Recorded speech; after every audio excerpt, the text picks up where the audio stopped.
Okay. Seventh word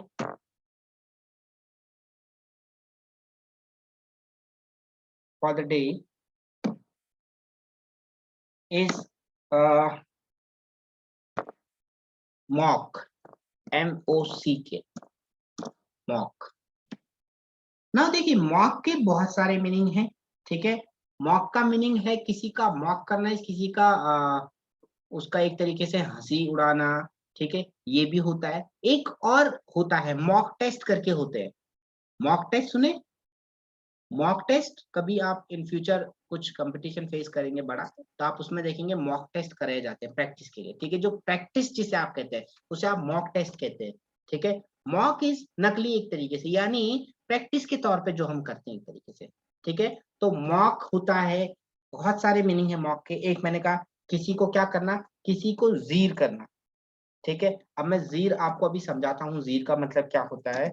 जीर हो गया, या किसी को क्या करना, रिडिक्यूल करना, रिडिक्यूल करना, ठीक है। या आपका हो सकता है इमिटेट करना,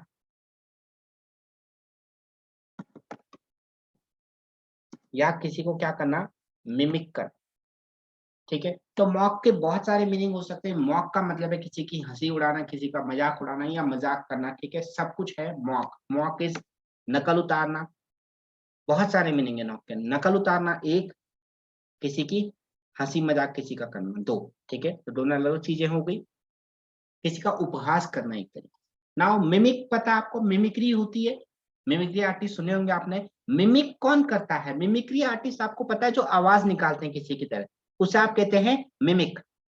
मिमिक का मतलब क्या होता है? मिमिक का मतलब होता है जो किसी की आवाज निकालते हैं। आपने देखा ना, स्टैंड अप कॉमेडियन वगैरह होते हैं, जो कॉमेडियन है वो आपने देखा होगा किसी दूसरे की आवाज निकालते हैं। आपने देखा होगा कोई अमिताभ बच्चन की आवाज निकाल रहा है ना, कोई नाना पाटेकर की निकालता है, इनकी बड़ी कॉमन लोग निकालते हैं, तो मिमिक उसे कहते हैं आप। तो उसे कहा जाता है मिमिक्री। इमिटेट क्या होता है? इमिटेशन होता है नकल उतारना। इमिटेट करना है किसी की नकल उतारना, ठीक है। मिमिक्री जैसा ही है, इमिटेट का मतलब होता है किसी की नकल उतारना। अब रिडिक्यूल और जीर ये थोड़े अलग वर्ड हैं। किसी का रिडिक्यूल करना, देखिए रिडिक्यूल का, रिडिकुलस सुना है? रिडिक्यूल करना है किसी की बेइज्जती करना, एक तरीके से किसी का मजाक उड़ाना, उसे कहते हैं रिडिक्यूल करना किसी को, ठीक है। ये हो गया रिडिक्यूल। और जीर, जीर भी वही है। जीर थोड़ा सा और डिफिकल्ट वर्ड हो जाता है। जीर होता है किसी को चिढ़ाना। किस तरीके से? जैसे आपको मान लीजिए कोई भाषण दे रहा है, कोई भी नेता, जैसे आजकल दिन में बड़ा कॉमन हो गया है ना कि राहुल गांधी भाषण दे रहा है तो कुछ लोग पीछे से मोदी मोदी चिल्लाने लग जाते हैं, मोदी भाषण दे रहा है तो कुछ लोग पीछे से कुछ और चिल्लाने लग जाते हैं। ये होता है जीर करना। जीर करना इस किसी का क्या करना, किसी को उकसाना, किसी को चिढ़ाना, किसी का मजाक बनाना, ठीक है। जीरिंग करना इस किसी के खिलाफ कुछ भी वो करना, स्लोगन वगैरह जो करते हैं, इसे कहते हैं जीर, ठीक है। जैसे क्रिकेटर्स क्रिकेट खेल रहे हैं, ठीक है, वो ग्राउंड में खेल रहे हैं, और कोई कुछ भी होते हैं ना बाहर बैठे हुए लोग, जो ऑडियंस होती है, वो कुछ चिल्लाने लग जाए, ठीक है, वो कुछ भी बोलने लग जाए, उसे कहते हैं जीर करना, ठीक है। होता है ना, ऑस्ट्रेलियन इंडिया आए थे, एक बार हुआ था ना ऐसा। ऑस्ट्रेलिया इंडिया आई थी तो इंडिया के पब्लिक बड़ा हल्ला कर रही थी उनके लिए, क्योंकि ऑस्ट्रेलिया में जाके इंडिया की टीम के साथ हुआ था, ठीक है। तो उसे कहते हैं जीर। जीर थोड़ा सा डिफिकल्ट वर्ड है, इसका हिंदी एग्जैक्ट आप ढूंढिएगा, मुझे इसका एग्जैक्ट हिंदी में नहीं आ रहा है कि हिंदी में एग्जैक्टली से क्या बोलेंगे। बट जीरिंग यही होती है। जीरिंग होती है कि जब पब्लिक क्या करती है, पब्लिक जब किसी के खिलाफ नारेबाजी करती है, उसे आप कहते हैं जीर, ठीक है। ऑपोजिट क्या होगा इसका?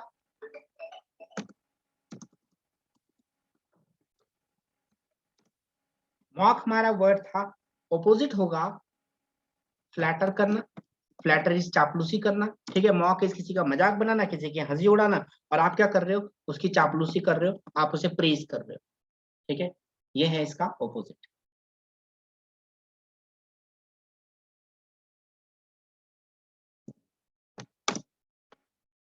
एट्थ,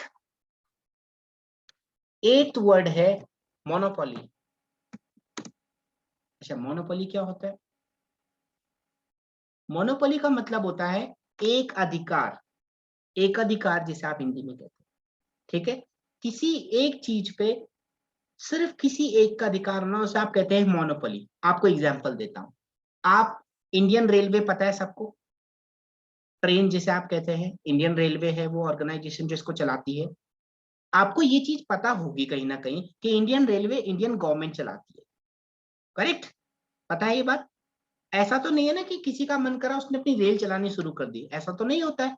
जैसे बस में होता है ना कि बस भी चल रही है, गवर्नमेंट बस चल रही है, प्राइवेट बसें भी चल रही हैं, ठीक है, या आपका टैक्सी चल रही है ना, चलती है कि नहीं चलती है, रिक्शा चल रहे हैं, बहुत सारी चीजें चल रही हैं पब्लिक ट्रांसपोर्ट में। लेकिन इंडियन रेलवे जो है, इंडियन रेलवे क्या है, इंडियन रेलवे सिर्फ कौन चला सकता है, इंडियन गवर्नमेंट चला सकती है। तो इंडियन रेलवे पे गवर्नमेंट का क्या है, मोनोपोली है। मोनोपोली का मतलब होता है एकाधिकार, हिंदी में कहते हैं एकाधिकार। एकाधिकार मतलब किसी एक का ही अधिकार होना सिर्फ उस पर, उसे कहते हैं एकाधिकार, ठीक है। एकाधिकार यानी उस एक का ही राज होना उस पर, ठीक है। मान लीजिए आपके आसपास दुकानें हैं, ठीक है, और वहां किसी और को दुकान चलाने का वो ना हो। आपके आसपास जो भी दुकानें हैं, जो दुकान वाले बैठते हैं, अभी तो आपको पता है ना सबकी अपनी अपनी दुकानें हैं, लेकिन ऐसा हो जाए कोई एक इंसान चलाने लग जाए सब कुछ, उसने कहा यहाँ कोई और दुकान नहीं खोल सकता, तो उस एरिया में उसकी क्या है, एक अधिकार एक तरीके से, ठीक है। अब इसको आप नेगेटिव तरीके से भी ले सकते हैं, एक तरीके से आप गुंडा भी बोल सकते हैं कि अगर कोई गुंडा है, उसने कहा कि भाई यहाँ मेरा एरिया है ये, ठीक है, इस तरीके से भी हो सकता है। लेकिन monopoly is not that kind of word. Monopoly में और भी इसके, अभी आप जैसे जैसे आगे पढ़ेंगे तो मार्केट होती है एक किस्म की, मोनोपोली मार्केट भी होती है। मोनोपोली उस सिस्टम में कहा जाता है जिस सिस्टम में उस एक चीज को चलाने का हक किसी एक को ही होता है, कोई दूसरा उस पर नहीं कर सकता, ठीक है, वह है मोनोपोली। तो मोनोपोली का मतलब है क्या, होल्डिंग। होल्डिंग इज किसी की एक की पकड़ होना किसी चीज पे, ठीक है। या दूसरा है सिंडिकेट। सिंडिकेट, हाँ चलो सिंडिकेट भी लिख लेते हैं। सिंडिकेट, सिंडिकेट का वैसे मतलब होता है जमा करना किसी चीज को, ठीक है। सिंडिकेट बोल सकते हो, होल्डिंग बोल सकते हो। और अपोजिट क्या होगा इसका, अपोजिट आप इससे बोलेंगे शेयरिंग या डिस्ट्रीब्यूशन। शेयरिंग तो समझते हैं ना आप, शेयर करना। भाई एक मार्केट है, उसमें बहुत सारे लोग हैं, ये शेयरिंग है।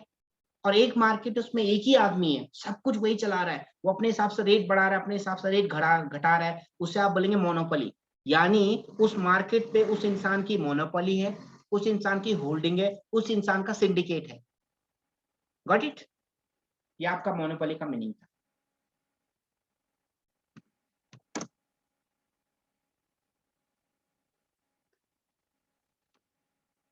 Okay, ninth word is monstrous.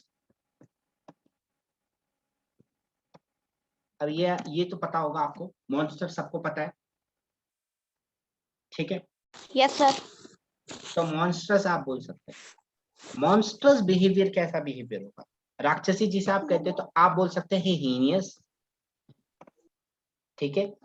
Heinous, heinous क्या होता है, हीनियस एक्चुअल में यूज कहाँ किया जाता है,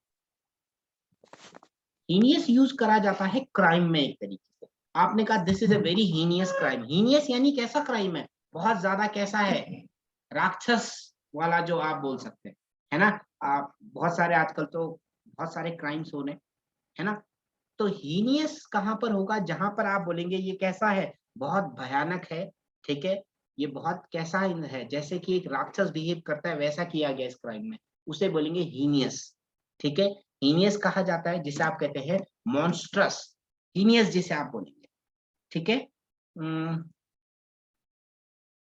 ठीक है,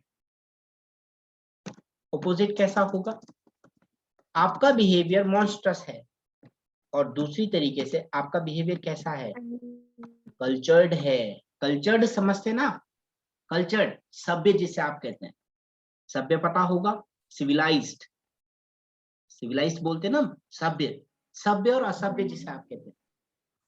सभ्य कैसा होता है भाई, वेल बिहेव्ड जिसे आप बोल सकते हैं, तो उसे आप बोलेंगे well behaved, cultured, civilised.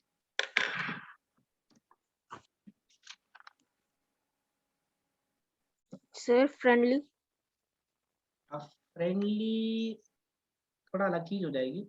Friendly का मतलब ऐसा होता है ना, दोस्ताना जिसे आप कहते हैं। फ्रेंडली तो एक अलग चीज है, कल्चर्ड अलग चीज है। कल्चर्ड मतलब सभ्य, सभ्य इज वेल बिहेव जिसे आप बोलेंगे, he is a very cultured man.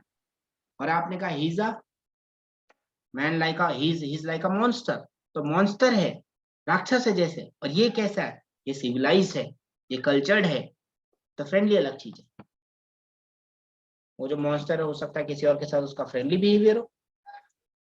Last word आज के लिए भी, और ये हमारा लास्ट वर्ड होगा एम के लिए, इसके बाद हमारा एम खत्म हो जाएगा, जिसे आप बोलते हैं म्यूट। तो ये वर्ड आई थिंक हो चुका है पहले भी, साइलेंट, साइलेंट।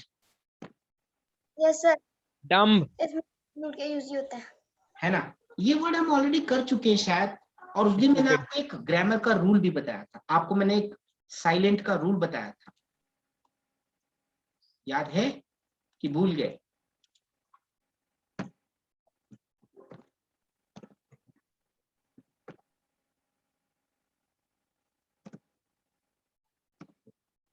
ये मैंने उस दिन आपको रूल समझाया था, साइलेंट का एक रूल। ठीक है, अच्छा म्यूट का मैं मीनिंग करा देता हूं पहले। आप डम बोल सकते हैं, आप साइलेंट बोल सकते हैं, आप वॉइसलेस बोल सकते हैं। और ओपोजिट कैसा होगा, ओपोजिट क्या होगा इसका? स्मार्ट, ओपोजिट होगा स्मार्ट या वोकल। वोकल समझते ना आप? वोकल, वोकल इज बोलता है जो, उसे आप कहते हैं वोकल। ठीक है, वोकल कॉर्ड है ना, यहाँ पे होती है ना हमारी वोकल कॉर्ड, पता होगा हमारी वोकल कॉर्ड होती है। ठीक है, यहाँ पर गले पर वोकल कॉर्ड। तो you can say vocal, you can say smart, ठीक है, you can say communicative. Communicative पता है ना? कम्युनिकेटिव, कम्युनिकेशन क्या होता है?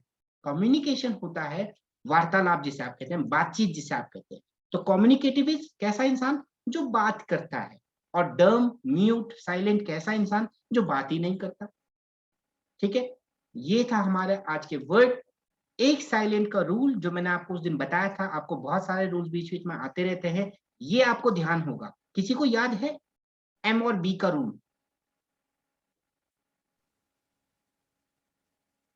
चलिए मैं बताता हूं। आपको ये बताया गया था कि कभी भी एम और बी इस तरीके से, यानी बी लास्ट में है और एम उससे जस्ट पहले है। ठीक है, समझ आया? सर बी साइलेंट होगा। B sir B silent, silent, बिल्कुल सही, बी साइलेंट होगा। तो इसको क्या पढ़ेंगे? इसको हम टॉम पढ़ेंगे, टॉम पढ़ेंगे। इसको इसको बॉम्ब। बॉम्ब, बॉम्ब पढ़ेंगे, है डम्ब, ना। ये तो आपने सबने पढ़ा होगा, बॉम्ब तो पढ़ा है सबने। लेकिन स्पेलिंग उसकी यस क्या सर, यही लिखी जाती है, स्पेलिंग बी ओ एम तो यस नहीं सर, लिखते आप, बी ओ एम बी लिखते हैं, लेकिन बी साइलेंट होता है। ये है आपका एक साइलेंट का रूल।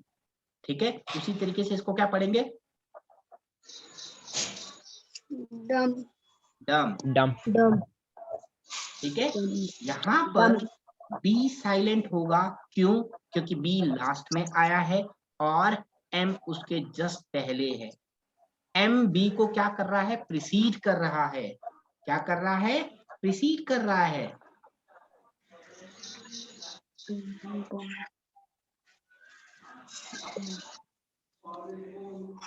माइक बंद कीजिए। प्रीसीड कर रहा है और सक्सीड। ठीक है, प्रीसीड पता है, प्रीसीड इज पहले आना और सक्सीड इज बाद में आना, या फॉलोड बाय आप कह सकते हैं। यहाँ पे अगर कोई आपको इसका डेफिनेशन पूछेगा तो डेफिनेशन क्या होगी? B is silent when B is preceded by M. ठीक है, B is preceded by M. Precede by M का मतलब है कि बी से पहले क्या है? एम आए। बेटा प्रीसीड का मतलब होता है पहले आना और सक्सीड का मतलब होता है बाद में आना, जिसे आप बोल सकते हैं, क्या बोल सकते हैं? फॉलोड। फॉलोड सुना होगा आपने, फॉलो करना किसी को। तो यहाँ पर बी एम को क्या कर रहा है? फॉलो कर रहा है। और एम बी को क्या कर रहा है? प्रीसीड कर रहा है। ठीक है, प्रीसीड, सक्सीड या फॉलोड,